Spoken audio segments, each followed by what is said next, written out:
So guys, luto po tayo ng chicken calderita guys. Ayan o, nilagyan natin guys ng liver spread. So ang ano nito is igisa mo lang sa sa bawang. Ako bawang lang, wala nang sibuyas.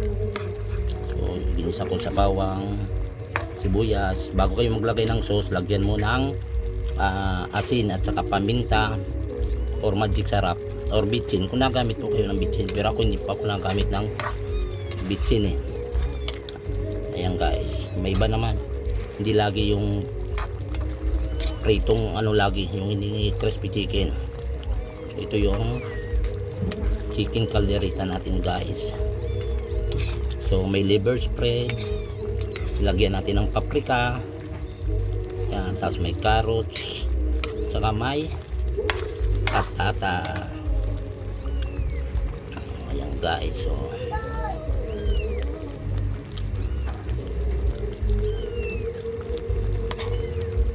ayan guys, mga 20 minutes lang yan guys, kasi lambot naman yung manok. Ayan guys, okay ba?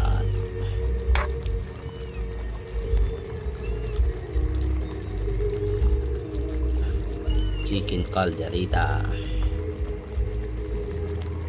Kakaiba pala ito guys na chicken calderita ko. Lalagyan ko siya ng yung tidbits o pineapple. First time ko ito gagawin to sa calderita. So ito na siya guys.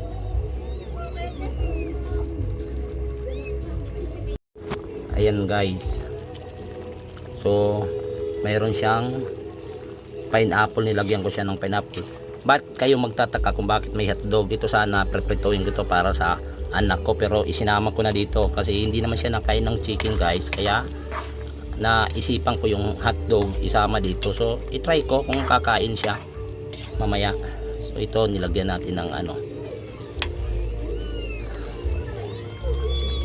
guys.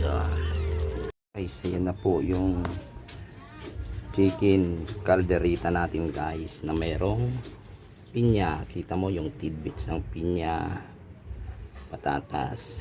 Ayan, chicken calderita with pineapple tidbits guys.